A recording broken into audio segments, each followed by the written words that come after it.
Good morning, class! My name's Ryan, the official host of Reddit Voice, presenting to you guys a brand new episode of r slash ProRevenge. Before I do, however, I'd really appreciate it if you could hit that subscribe button, as well as make sure you got notifications turned on, that way you could stay up to date with all the latest and the greatest. Today's top story is 3 months old and comes to us from Also Not the Mama. It's called HOA President is a Bully. Well, his ego allows me to bully him. A lot of people suggested I cross post this here. So, this story is about a property I own, but rent out. It may sound strange, but I don't think I could afford to live there these days. It's become somewhat exclusive. I've used dollars here because it's what most people reading this will relate to. This doesn't take place in the US, and I've given an approximate dollar value for local currency. Now, this next part's a warning. This is going to be very long. Background: a million years ago, my property was part of a large farm. I bought it at about 30 years back, long after the farm was broken up, but before there was any development near it. The piece of land I got was near the back entrance that joined into a dirt road that ran past. The more expensive plots were near the tattered road in the front. I originally bought a large chunk of land intending to do some farming, but that never happened. About 20 years ago, some of the owners got organized. We'll call them the OO, Organized Owners. They had the area designated as a municipal suburb. The municipality agreed to put in tarred roads, water, and electricity if a certain percentage of properties were developed.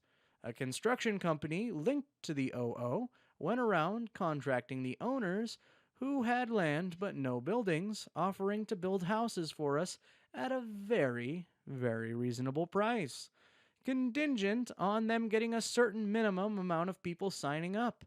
While this was happening, one of the OO approached me and offered to buy half of my property. I agreed, and the money I got from the sale, which was about 4 times what I'd pay for the entire chunk of land 10 years prior, combined with a small loan from the bank, gave me what I needed to pay for a house to be built. And it was a fairly large and nice house, too. I stayed in the house for a few years, and my mom moved in with me. I had decided to subdivide the property again and build her a house next to mine. But unfortunately, an undiagnosed tumor took her before the house could even be started. Well, it was diagnosed, but too late to do anything. Soon after she died, we moved out of the house and started renting it out. About a few weeks before we moved out, the OO I'd sold the land to started talking about starting an HOA. I wasn't interested and I left soon after. About 2 years later, the neighbor OO contacted me.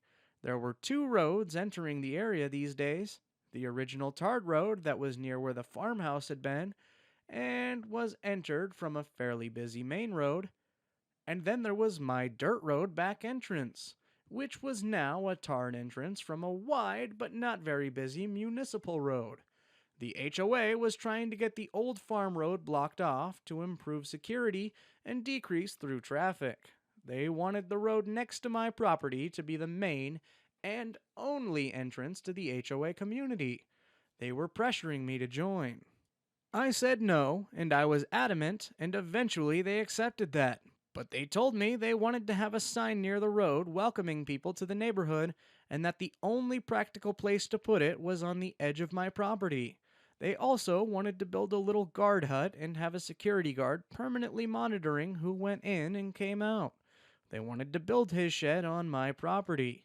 We came to an agreement whereby they would mow the lawn and pay the equivalent of about $35 per month in exchange for the land they needed. I was very happy with this arrangement since the property was fairly large, and it didn't really cost them anything since they already had a full-time gardening service as servicing the HOA. This all happened over a decade ago, and they eventually got their other main road blocked off. The HOA is paying for Rent-A-Cop to be permanently stationed close to my property, as well as mowing the lawn and paying me enough for takeaways for the family each month. I'm occasionally contacted by members of the HOA to try and get me to sign up, but I'm really not interested.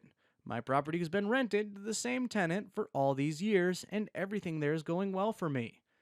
Until about 3 years ago, when someone scared the crap out of my tenant's young daughter by making strange noises and shooting a gun close to her bedroom window 3 or 4 times about a month. This scared my tenant, and I guess it scared the HOA because they and my tenant contacted me with a proposal. I joined the HOA, and they give me exclusions from the HOA rules, including exclusions from paying the monthly fees, and in addition, they will build a wall around the entire HOA neighborhood, including electric fencing and security cameras. They told me they had wanted to do this for a while, but were unwilling to build the wall on the property that was not in the HOA.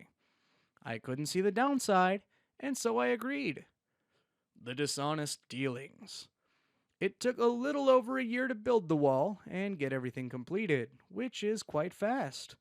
Then, a month to the day after everything was done, my tenant got an HOA warning about his dog's barking. He told the HOA that while the property was in the HOA, it was exempt from the rules. The HOA told him that they had canceled the exemptions and that he had 30 days to comply. He contacted me, and I opened some mail I had gotten from the HOA. I'd ignored it since I was supposed to be exempt from the rules and fees. But man, did I get a surprise. They had retroactively canceled the exemptions and were claiming 1. That I pay late fees going back over a year, 2. That the easement agreement had been canceled and that they were retroactively canceling it a year back because the HOA contract allowed them to use a small unused portion of HOA members' land for the common good for free, 3. That I refund them the money that they had paid for the easement over that period, 4. That I owed them money for the garden service mowing the large lawn, and 5. That I would be fined for each infraction my tenant failed to remedy. This started an expensive process involving lawyers in the court system that ended with a judge telling me that what the HOA had done was mostly legal. They had the right to revoke the exemptions, but that they had to give me 30 days notice. As I was walking to my car, the neighborhood OO, the one who bought my half of land so many years ago, told me that I was stupid to have refused to join when the HOA started, as I could have been a founding member, whatever that means. And that next time, I should be sure to understand the documents I sign before signing them. The malicious compliance. I thought this was ProRevenge. Neighborhood OO was right. I should have read the contract better. Also, I was interested in what it meant to be a founding member. Spoiler, nothing. And so when I got home, I grabbed the HOA contract I'd signed, as well as all the other documentation they had provided me with, and started reading. I was determined to break every rule I could find a loophole for. I didn't get past the first page. While the street address of the property is used to identify it for all practical purposes, in the city records, it has a unique property record that has to be used on legal records. When my mom moved in, I'd subdivided the remaining property, but hadn't yet started building on it. And when I gave the HOA the easement all those years ago, it had been on the property I'd sliced off for my mom. When the HOA set up the contract, they had simply used the property number from the easement. The next afternoon, the neighbor OO delivered and had me sign for 2 documents, one telling me that my exemptions would expire in 30 days, and one letting me know that the easement would no longer be required after 30 days. I think he was being a bit malicious here, because I lived about an hour away from the property, and he drove out himself. The Revenge. Exactly 30 days to the hour after the HOA had given me the 30 days notice, I knocked on the neighbor OO's door. Did I mention he was the president of the HOA? And had him sign 2 documents. The first was that I planned to build a house on my HOA property, which confused him, and the second was notice that they had 30 days to remove from the property the guard shed, the parts of the electric boom that were on my property, as well as the sign. He tried to engage me, but I ignored him, climbed into my car, and drove off. Early the next morning, I got a call from the HOA lawyer who explained to me that their junk would be staying on my property since it was an unused part of my land. I explained to him that I was building a house there, and that the land would not be unused anymore. I could hear the smirk as he told me that building a second house would be spiteful, would not be accepted by the courts. I sure hope he could hear the smirk in my voice when I told him that the property line in question did not have a house, and was, in fact, barely large enough for a house to be built, and would not be large enough for any extraneous buildings. I then told him to go look up the property in question and call me back.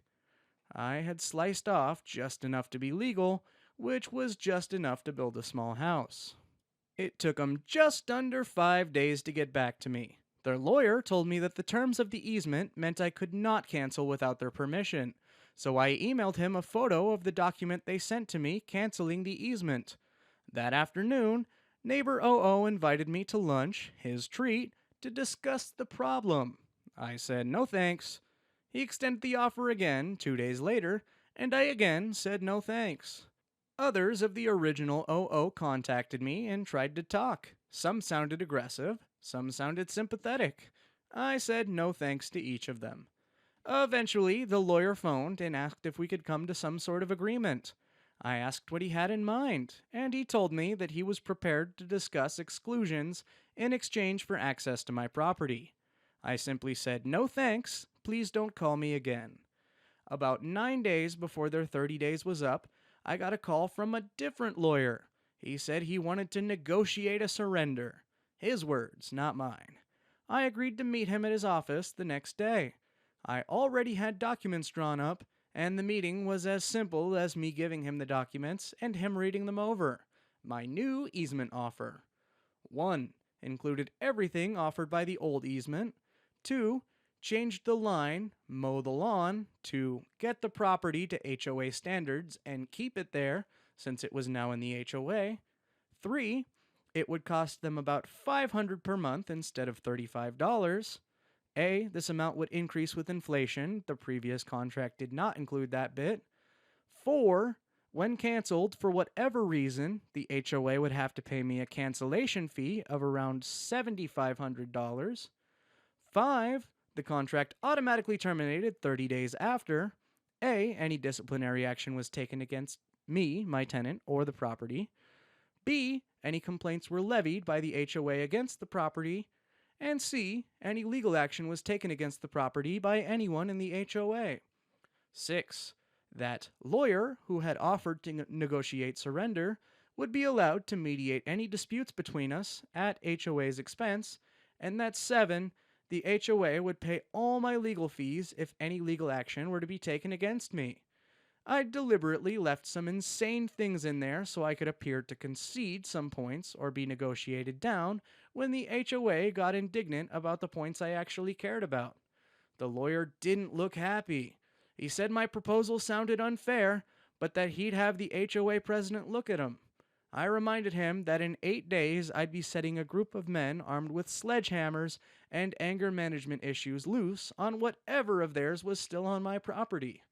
That evening, I got an irate call from the HOA president. He told me he was never going to sign the new contract. I said, okay. He then told me I was charging too much per month and that it should be at the same rates as the previous contract. I pointed out that when I signed the previous contract, the area was underdeveloped and that there was at least one other road leading in and out. But now that there was only mine, and besides, mine was now developed with everything they needed, he told me that I was forcing them to sign a document they didn't want to sign. I told him he was free not to sign it. He whined about everything he could think of, and eventually told me I'd be hearing from his lawyers. The next morning, Surrender Lawyer called to ask if I'd be willing to come to their offices to sign the contract.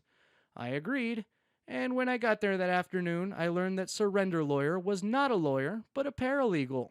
He handed me the contract and asked me to sign it. He laughed when I told him I'd have to read through it first to make sure nothing was changed, and mumbled something that sounded like, "I'm sure you would." I read the contract, and not a single thing had been changed. The HOA president had signed it, with the surrender paralegal signing as witness. I looked at him and said, why did he sign this? It was stupid to sign it.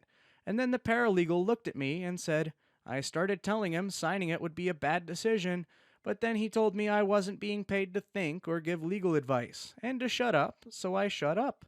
I said, "Do you understand what he signed here?" He looks at me and nods, and he says, "I asked him if he should have one of the lawyers look at it before giving it to you, and he told me that we had already billed enough for this, and that he'd sign it and sue me after their easement was safe." This happened about a year and a half ago. It took 6 months for the HOA to find out how screwed they were. They wanted to sue me, but their lawyers explained to them that there was no way to win. Even if the court sided with them, all they would get is the easement contract voided, and they did not think that the court would side with them. The lawyers were adamant about one thing. The HOA could not live with the HOA pays my legal fees if legal action was taken against me, since it didn't limit the people taking legal action against me to the HOA. As worded, the HOA would be forced to pay for my legal fees if anyone took legal action against me. They argued that the courts would probably not enforce that since the context of the agreement was to do with the HOA. I told them I was prepared to find out since the HOA would definitely be the ones taking action against me if they wanted to change it. I eventually signed an addendum to the contract that said that the neighbor HOA President, would personally pay all my legal fees unless he held no position at all in the HOA, and that the HOA would pay all legal fees if the HOA took legal action against me.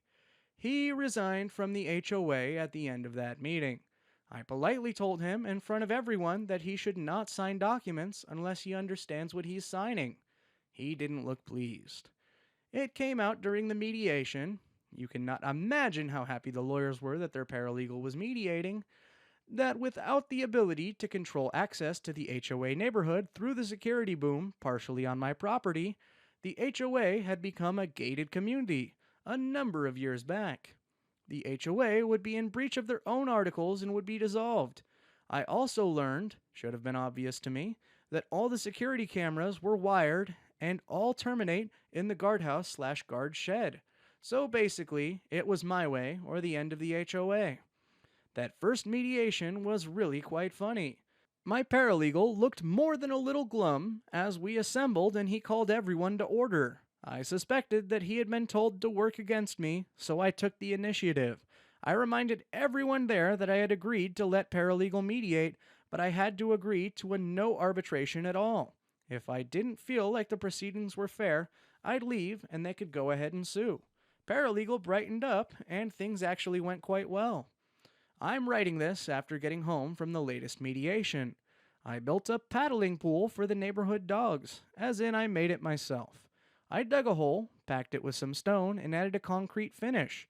It was my first attempt, and if I say so myself, it looked terrible.